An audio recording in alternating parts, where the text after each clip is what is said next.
Hello, everybody, and welcome to today's session, BA Insights on Emerging Technologies. And I'm once again pleased to have two really good guests to talk to me about that topic, or with me on that topic.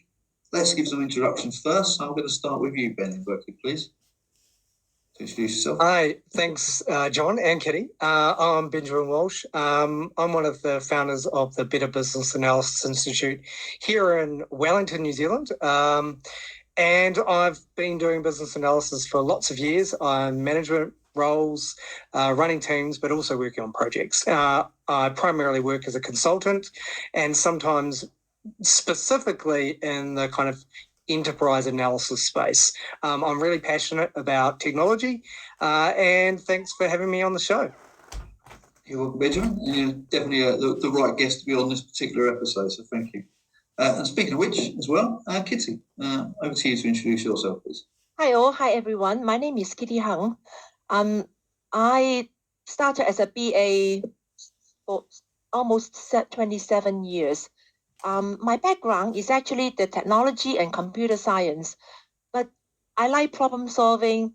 I like working with people. I like interacting with people. So I chose my career path as a business analyst rather than a software developer or architect.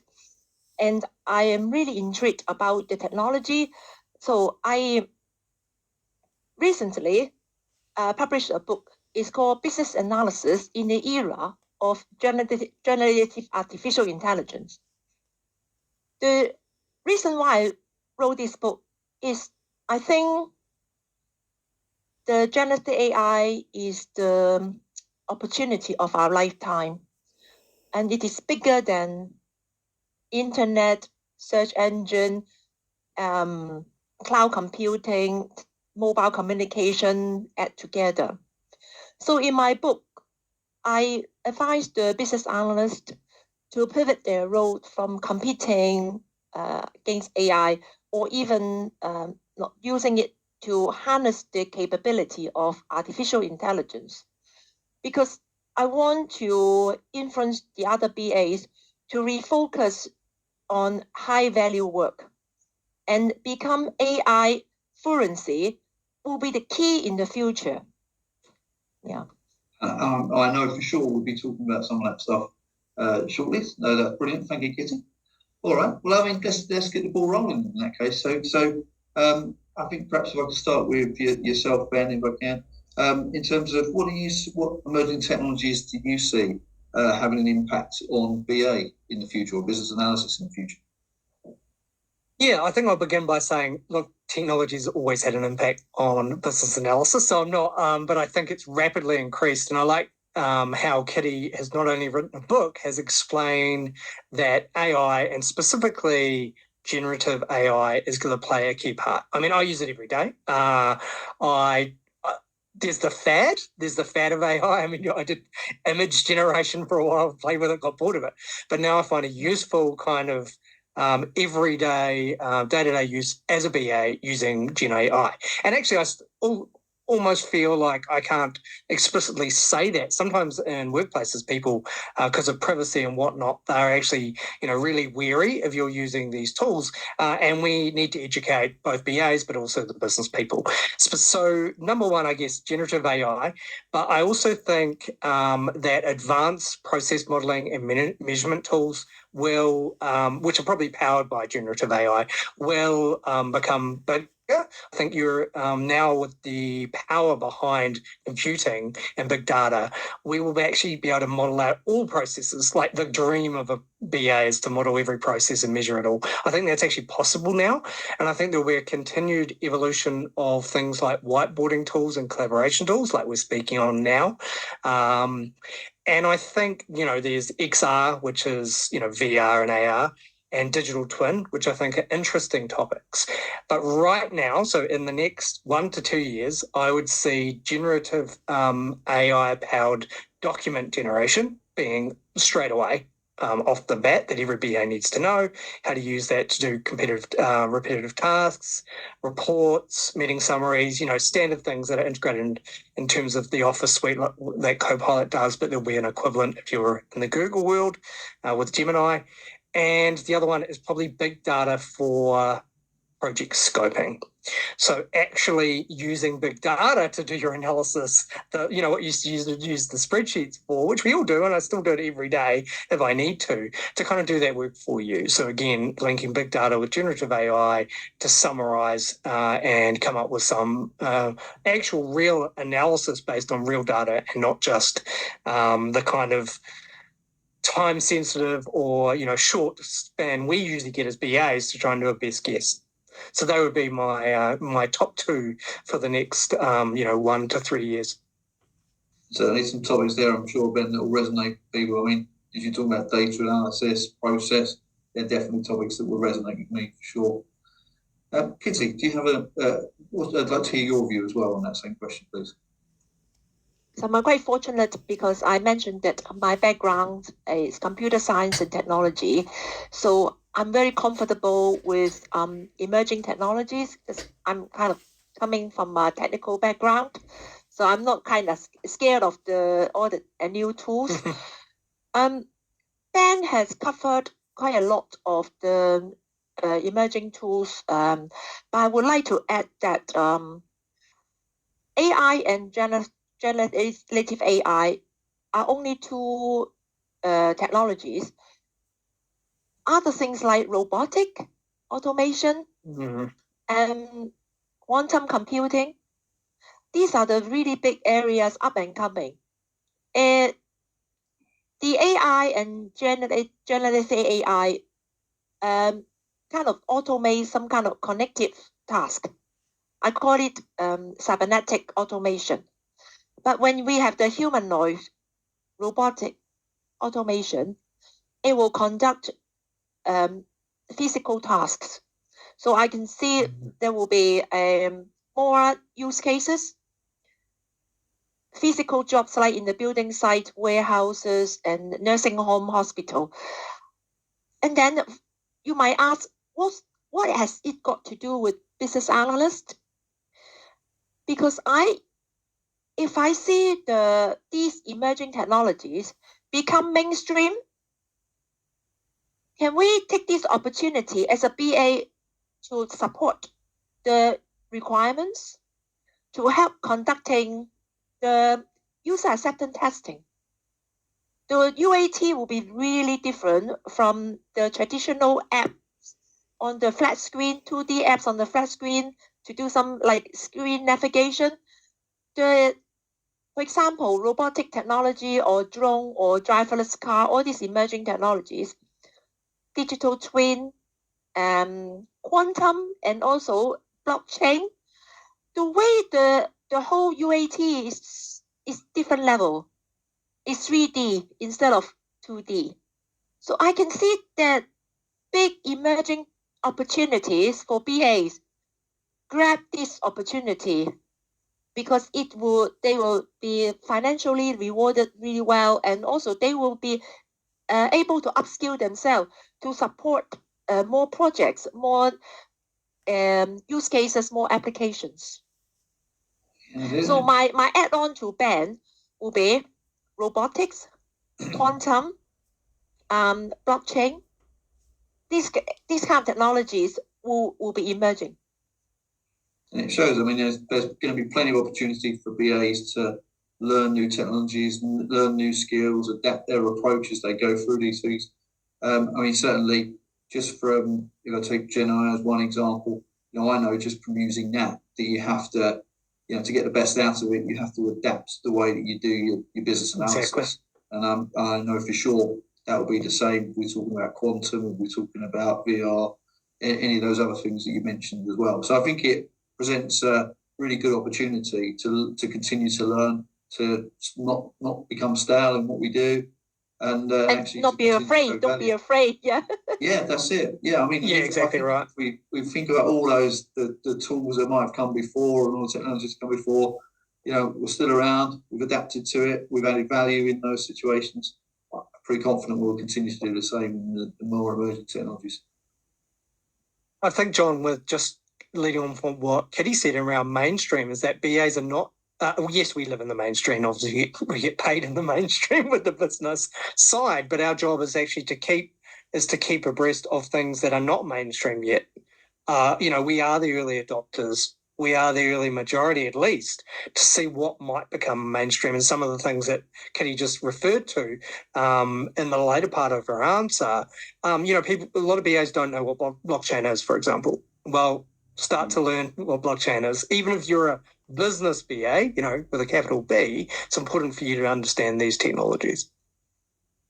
It'd be interesting as well to get your view, and perhaps we'll start with you, Kitty, on this one, in terms of how the use of these emerging technologies like AI or machine learning, as examples, how it might end up actually shaping the future of business analysis. Because I feel like we've sort of been talking about it a little bit, but anything further to say on how it will shape the future of BA? So for BA, I always advise my fellow BAs is we are living in a new world where cannot afford to keep an old mindset. Those days, I believe those days are gone now when we have been doing the traditional BA tasks in the last 30 years. 30 years ago, when you use the BA is to produce UML notation, BPMN modeling, and to capture user stories, because BA is the communication, if you like, person to understand the business language and technical language.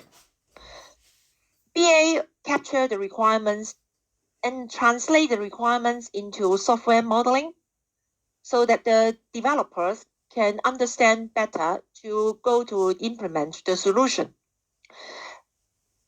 In the ChatGPT or other generative AI tools, the computer, the AI, can actually understand natural language. So the users or BA can just communicate with the AI with natural language, and AI can translate the natural language requirements into source code and execute to a software application, a working application, to show to the users as like a prototype. So there's a chunk of work which is automated already. So for BA, we need to think about, okay, if these processes, these tasks are being automated by the AI, because AI can understand natural language, what can I do that the AI can't? How do I utilize my human intelligence, my soft skills? So the emerging technologies should be used as a tool and not a master to BA. BA will need to proficient in using the AI tools to help them, to give them a big boost in productivity. Something can be done, used to be done by the BA like 3 days, but now probably 30 minutes because of the AI automation. So BA should free up their time to really focus on relationship, stakeholder management, really capture abstract level of requirements from the stakeholders, use the human skills like fostering relationship, rapport with the stakeholders, asking some like hidden questions, because as you see, the AI only understands what is written down. But the BA, with human, we can probe the users more questions. We become curious. We become more innovative, and we have the critical thinking. So we can capture a much better quality of requirements, and then let the AI do the coding. And then also, BAs need to come out of project scope.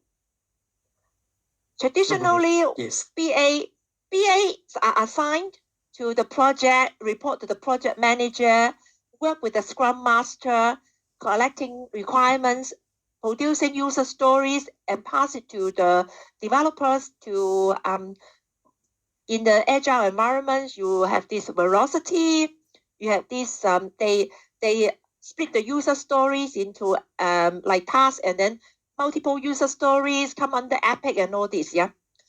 This is to help the developers about the velocity of burn up chart, burn down chart. But imagine if the development work is automated by AI, and AI works 24/7, 365, there won't be an issue on burn up or burn down, because it's I think the line will be flat, because the AI is so consistent in producing the code. The human oversight is only to do the testing, the maybe quality check, QA, quality assurance, and check with the users in the UAT. So business analysts, in my book, I advise the business analysts to upskill themselves, to be more strategic, to actually become a critical friend of business owners and C-suite executives. Looking at performance, cost saving, efficiency, and also all these organizational issues rather than the project issues. And also challenge the alignment between projects and program and organization. Is this project like justify the efficiency, profitability, or cost reduction, cost efficiency? So business analysts will upskill themselves to become a more strategic friend of the business owners, because this is the area the AI still can't do. AI is based on algorithm. An algorithm is based on data set, and it's all programmed. AI cannot really make an organization to turn from loss making to profit making, but we can, because we can use the AI tools like data visualization, data intelligence, big data analytics, and predictive analytics to inform the organization to conduct their KPI and to make the informed decision how to improve their business performance. For me, business analysts will have the really good future, because we are very human person. We are people person. We speak to senior executives. That's we right. speak to users. Yeah, and this area still have not been automated yet. That's right. Whether there's AGI will automate all these soft skill, but it's still up in the air. I don't know when AGI will appear.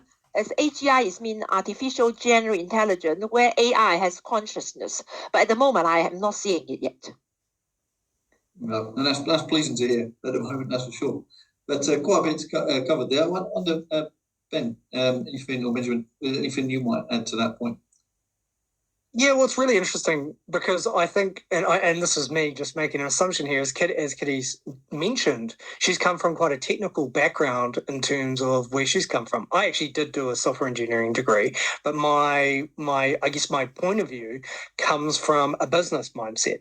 And what's really interesting is, and I'll list off the 4 areas that I think lead me to the same conclusion as Kitty, but from a different perspective. So for me, I think that the AI will change not just the BA role, but of course the business landscape.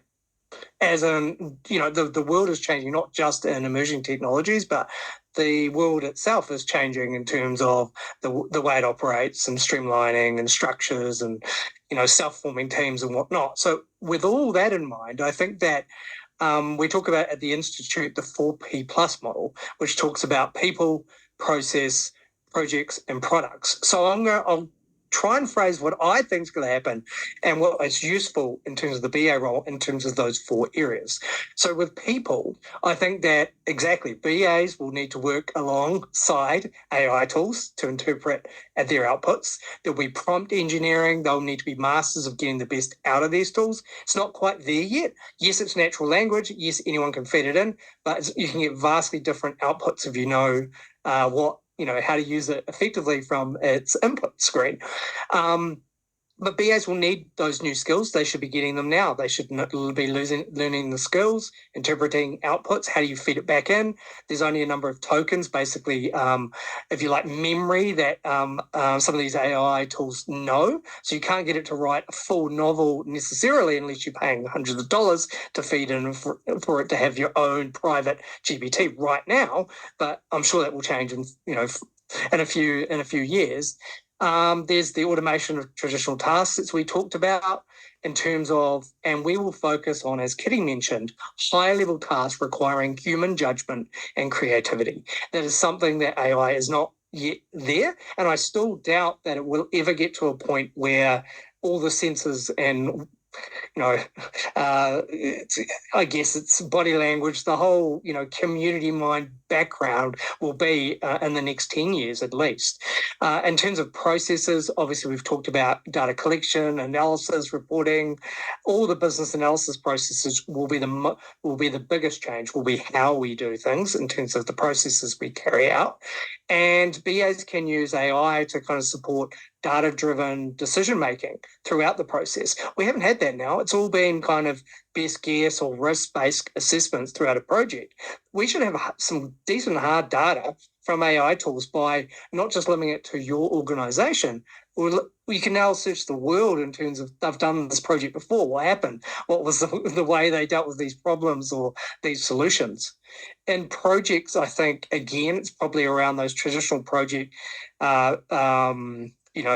trends and risks and opportunities, but it's the scoping of those projects. And to Kitty's point, and by the way, I'm a massive advocate of this right now in 2024, as I don't think BA should be in the project realm ideally anyway. I do think that they are traditionally, but I've been pushing for BAs to be in the strategic place for a long period of time because I do think that BAs will have their profession would die because of the evolution of agile and product owners and product managers in that space anyway. And then hearing from Kitty to say, well, with automation now eliminating some of those tasks, it's a crowded market. And BAs are the best people to really be above all that and be strategic advisors, if you like. I call them enterprise strategic analysts who are really understand things like, the standard MBA kind of knowledge around business and what the business needs to do to evolve. And finally, I guess I missed out product, but I guess, there's a lot happening in product management anyway that BAs are now leveraging in terms of their day-to-day life product management, product mindset. And so AI, of course, can be great in terms of product management, I guess predicting whether or not something's going to be successful or not based on data, but also getting customer insights directly. And actually, I think leveraging what Kitty's talking about, almost writing its own features in response to customer feedback. So that whole loop of agile kind of development down at the lower level will be automated in a DevOps kind of way. And so BAs should be moving away and left from that. Moving up. Moving up, exactly. I mean, there's a number of really interesting points there that sort of I could talk about probably for a long while, but and I'll try not to repeat them. But I suppose from my perspective, I think emerging technologies, they also sort of provide, and I think Kitty probably touched on this anyway, a really good opportunity to remove some of those administrative tasks we end up doing, the real non-value added tasks. Status reporting would be an obvious thing to me that I can think about off the top of my head. I think it can change the way that we train BAs as well. So I think putting them into real life situations, perhaps through simulations, be a really good way for them to learn. I think in a safe way. I think as well that point that Kitty made as well about that there's more to it than just the detail that we can go into perhaps with some of the emerging tools and thinking about that BA's ability to stand back, understand the bigger picture, understand the different connected activities or products or different investigations that are going, to be able to piece it together. And I think AI at the moment feels a little bit, it's not quite there yet in terms of being able to do that, but certainly we do have that ability to consume a lot of data and different perspectives and join different stories together. And importantly, to paint that picture back to our stakeholders and interested parties. Doesn't mean we can't use AI to support it. We definitely can, and other emerging technologies. But I think just realising our value in joining the stories together is really important. Almost like perhaps like an orchestration role. We'll start to become, orchestrating perhaps some of the value that's coming from different AI or emerging tools as well. So they feel like the things probably I would add on top of the great work you both did in answering that question. Yeah. I want to elaborate what you mentioned earlier about the BA training. Think to look the way forward. The training to BA is, as you said, is the proficiency in using the generative AI tools. So prompt engineering is one thing. AI literacy is another. So prompt engineering is to get the optimal results from the output of the AI. AI literacy, we look at so many things: bias, transparency, data privacy, data quality, and also the actual principle, the basic principle about what is AI is machine learning, deep learning, neural network. And also, there's a really big debate about the AI patent, copyright, and plagiarism. As you know, I mean, recently, OpenAI been sued by New York Times and many other newspapers. AI accountability, AI governance, all this. And the big elephant in the room is AI cybersecurity. BA will need to really get a tight script about the ability of the AI and generative AI. I assume that we three of us, we are all good people.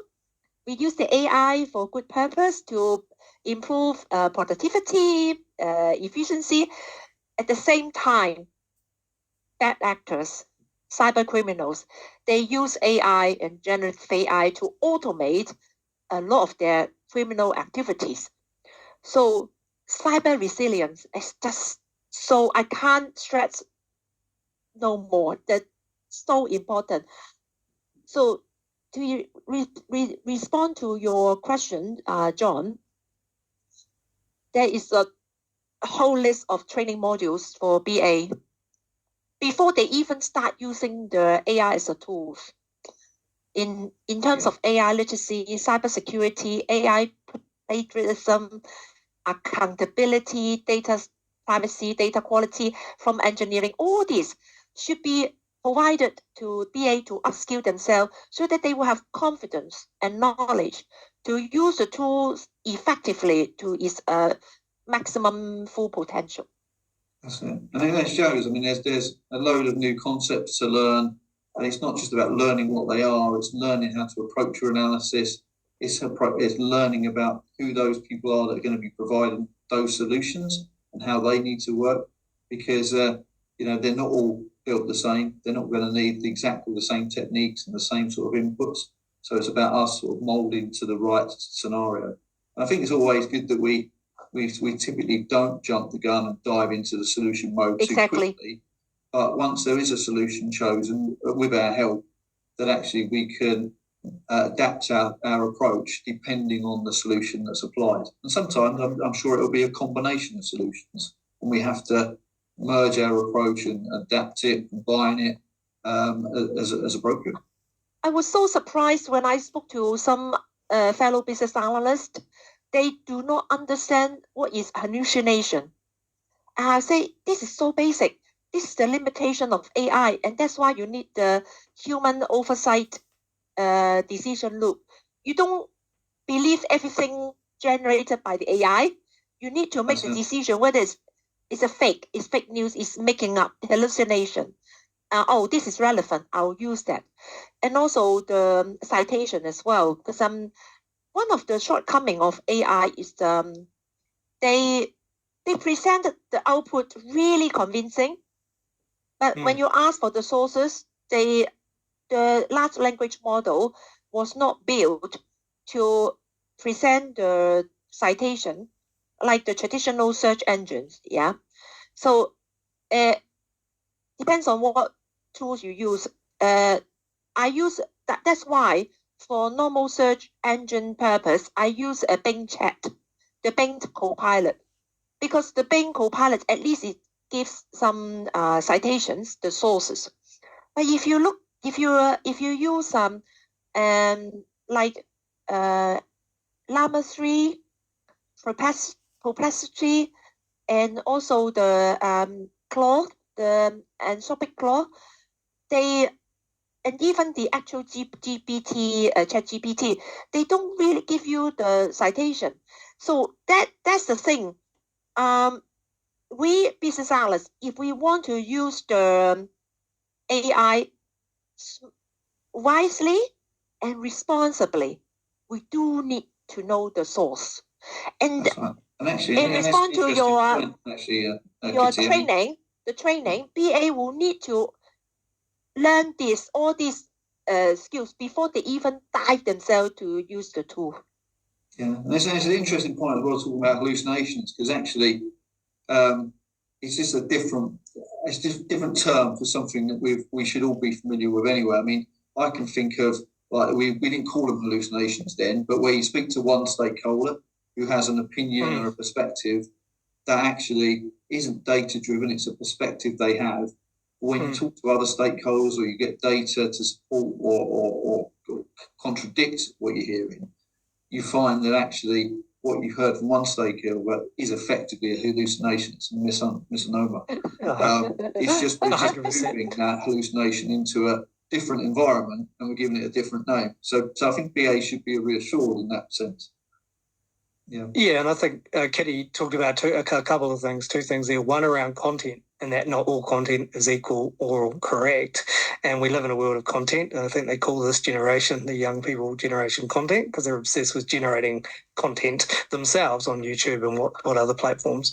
So content is not always key. Also, we know that those that are passionate and marketed through various channels will become the one that's referenced the most. So, what speaks the loudest or the most amount of content will become true.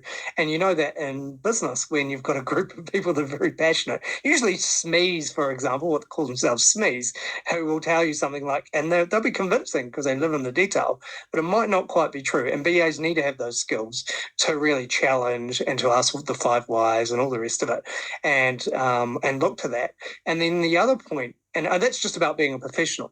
And the other point, of course, is ethics. And I think that's what another point that Kitty was making was that, both governance and ethics, BAs are professionals, and our job, if nothing else, may well be the gatekeeper of saying, hey, look, just be careful. You can use these tools and you can play on the new swing, but just be careful. You might hurt yourself if you don't follow these rules. Yeah, data privacy. Yeah. Yeah, that takes back. We had an early BA Insight session in the year talking about BA ethics as well. So I think for anyone listening, that'd be quite an interesting connection point to go and have a look at that. But totally agree with that particular point. It's interesting as well, Ben, that you start talking about some of the BA techniques that we might have, we might currently apply today. I think you mentioned 5 whys, and we've talked about process in the past as well. Yes. Be interested to know if you have any views on any other techniques that we might use, I guess, more specifically to help us review and understand and confirm the content we're receiving from the emerging technology to make sure that it is not a hallucination, it is more accurate. Have a view on that?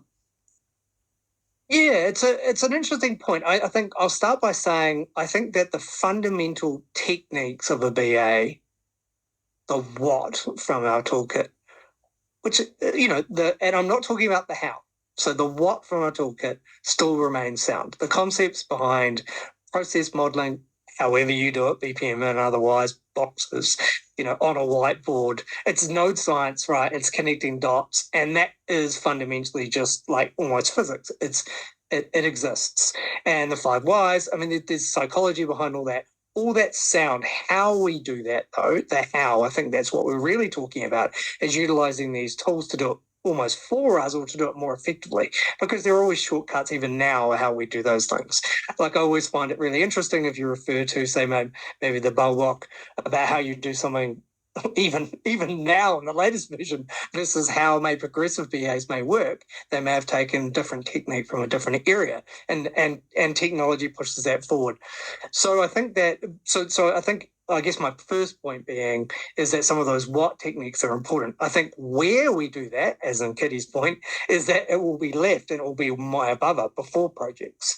So I think, for example, process modeling will still be process mapping of some description, even if it's in, VR or AR terms, or, through a visual landscape and much more touch or digital twin, the kind of using those future technologies to visualize things, because BAs should be visualizing. That'll still happen. There'll be some way of process modeling that will happen, and I think BAs need to learn how to do that. But it will fundamentally be about processes and pain points and where the opportunities are. But equally, things like SWOT analysis and more of those business strategic facing elements will become more useful and more important for BAs to do. So as opposed to the C-suite, who, in my experience, not always the best at doing some of those strategic analysis techniques. They're usually P&L kind of accountant kind of people. BAs can help in that space, and they can show value by looking outside the organisation by using references through AI, and then BAs need to actually figure out where those sources are. And to Kitty's point, primarily is that not all AI tools are equal. You can have your own private GPT, so effectively your own chatbot that's using your own organisation's data, and that's what I think organisations will start to do in the next 1 to 3 years. They'll have their own AI that will source their own internal private GPT, and that'll be the first way in which governance may be managed. And then there's the private side, and then there's somewhere in between, which is kind of what Microsoft's done with Copilot, where you're sourcing data externally, but what you enter into the prompts is private. And if you pay for the Copilot version, you can get that little. That's quite different to the offerings from OpenAPI or Gemini, which is the Google equivalent. Yeah. So I think that the techniques in terms of process modeling, which are traditional, the 5 whys, root cause analysis, big one. Root cause of a problem is probably been done before by someone else in the world. How about we leverage them by using those AI tools that have collected all that big data for us? So I think there's lots of different ways I could continue on, but the point being the what won't change, how we do it, when we do it, and the focus on business value. I think the focus on business value in the real sense, I know that's become a cheesy word, value, is what the BA will bring using those techniques, more techniques around value, and showing and visualizing and mapping and predicting value from pieces of work will be where BAs play in 2020 or 2030, let's say. Yeah, excellent. Yeah, I mean, really thought-provoking there, Ben, and I've been furiously jotting down a few points as well that I will take away. But Kitty, I'll let you answer that question. Yeah, so Ben mentioned about different tools like process tool or prototyping tools. In fact, they are using natural language processing. I recently saw a demo on YouTube. It's called Figma AI. So traditionally, you go to Figma to do a screenshot, but now you can actually key in your natural language requirements, and the Figma will generate a prototype, like a screen, like a user interface, yeah. And also, there is another tool called Chat.ai. Basically, you can just insert the natural language, and then you say, I would like to generate class diagram based on these requirements. I would like to generate sequence diagram and entity relationship diagrams, use case diagram. So not just ChatGPT or Google Gemini or Bing Copilot. In fact, other tools, they upgraded themselves into like they include the AI capability. So AI capability is natural language processing. So you can just use you don't have to just manually create the there still be requirements for stakeholders to look at a process map or look at a prototype on the screen. That is fine. There's no problem. But these tools like Adobe AI, you can just generate images using natural language processing. So it is happening now. We don't really have to wait until 2030. So my main point is we have discussed in the last 45 minutes about the automation, about the capability of AI tools.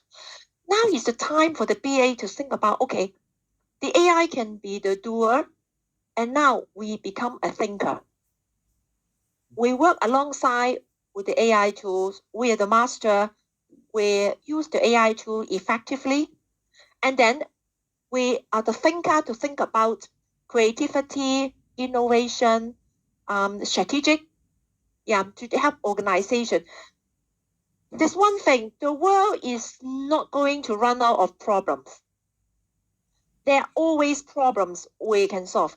And I hope with the technology, fast forward to the next 5 years, by 2029, we will be able to solve the problems that we will not able to solve in 2024. So I'm cautiously positive because there's a lot of other concerns, issues about AI. For example, cybersecurity and also AI ethics and transparency and all this. But I would say the most part of me, I'm positive. I think as well, I think we can use the tool to bring the different emerging tools to bring all these things together more easily as well. I think something that I think I mentioned big picture a while ago, but we quite often bring a series of small pictures together to create that big picture, and it's us that are doing it. And I think there's a lot of support we can get from some of the emerging technologies to help us bring that big picture together, but also picking up on a few things that you said, Kitty, about data, as an example. Now to take that picture and go a lot deeper into testing it or deeper into understanding the data or the permutations or the priorities, so really use it to become that orchestrator of a whole bunch of brand new tools that can help us do a much better analysis, much in the same way that at some point we started to orchestrate Excel and Word and PowerPoint as a couple of examples to become better BAs as well. I'm conscious of time, and I wondered just one further question I'll put to you both if I can. Sorry to put you on the spot on this one, but I guess, is there any emerging technologies that you've seen or witnessed that have not been applied to the BA world, but perhaps applied elsewhere, that you think actually there's something that you might foresee us seeing either as a BA or perhaps applied to projects we work on in the next few years? Who knows what few means? Any ideas on that one? Perhaps Kitty, I'll start with you on that one. So first of all, I'm going to digest your question about what's relevant to BA, right? And what's the core role of BA? So business analysts, we make sure the software solution or any solution align to the business objective, not even business requirements, because business requirements are not enough. The business objectives, the business goal. So that's our role. And then we look at the domain. We need to form the domain knowledge so that we can ask the appropriate questions and intelligent questions. And then in terms of the solutions, the solution, whether they are emerging or not, any like hardware or software solution, it depends on the business goal. So for me, I would say even the solution maybe like a driverless car or a robotic capability in battlefield in the defense sector or defense in that technology or manufacturing or healthcare, drug discovery and all this quantum, all this. They're there. We use the emerging technologies for the solution based on the business domain, business requirements, business objective, and business goal. So for me, I still think in the next 5 years or 10 years time, BA is still requirement driven, objective driven, goal driven, not solution driven. Yeah. So whether the technology is emerging or not, is not. It depends on how our business objectives are, and that's my 2 pence of an excellent point. And opinion. take us back to something we said earlier on. So I appreciate it. Yeah. And Ben. Yeah, so I agree with Kitty. I mean, I guess it goes without saying, BAs are not solution focused. Solutions will come and go. But as we've stated, I guess, throughout this podcast, is that it is important for us to be aware of these technologies, and we generally have to be aware of it more than anyone else, really. The other thing is knowing the threats of it, but also we have our architect colleagues sometimes who go full force into a solution. So by pulling them back and showing them that there's a whole lot, or just be curious or asking stupid questions around technology, I think that's important. But with that said, I'll give you 4 technologies that are used, that could be used in business, if you like. One is, and they are specific to BA. I can see how they might relate to business analysis, or how we might collect information to be used for analysis. And that is advanced AI for root cause analysis. I think straight away, that could be just one of the techniques we use. I think that the fact is vast amounts of data out there. You're so limited in your organisation, especially in small places like New Zealand, who don't think, every organisation thinks they're different. But AI, or even just one of the consequences of AI is people realise that we're very similar, and there are only so many answers out there. So I think that's useful.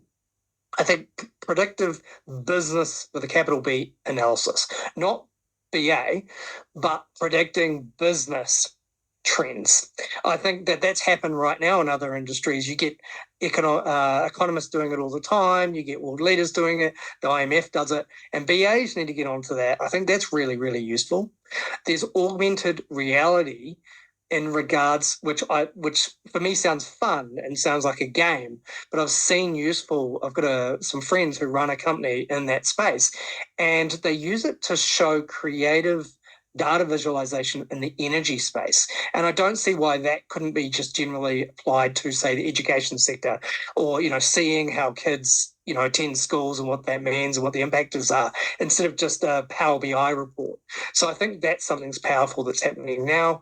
And finally, which is a bit scary and we've read about, I think I underestimate how much biometrics, the full, in the world of kind of more the West, taking from the East in terms of mindfulness and worrying about a human element, that biometrics might play a part in terms of not only are we working efficiently, are people being efficient in their process? Are they happy in their process? And we might be literally measuring that through their bodies, through their headphones or whatnot. So I think there's some really interesting areas there, and they might be just solutions, but they might also be areas of analysis that we need to kind of be aware of. The tools, to use. It ties in quite nicely, as with the point I was reading up about a week or so ago about automated AI-driven interviews as well. So I think that's feels like something could be quite interesting in terms of almost teeing up some emerging technology to conduct some sort of en masse interviews, extract information from different individuals. And I don't mean a survey, I mean sort of being able to ask different questions as different answers appear. So I think that's quite an interesting one. Not sure I'm ready yet to hand over to automated interviews to conduct BA insight sessions just yet, but definitely it's one I'll keep an eye on. likewise as well. I'll obviously keep an eye on what pair of you are both sharing. I know like books and insights that you share as well. So definitely look out for that.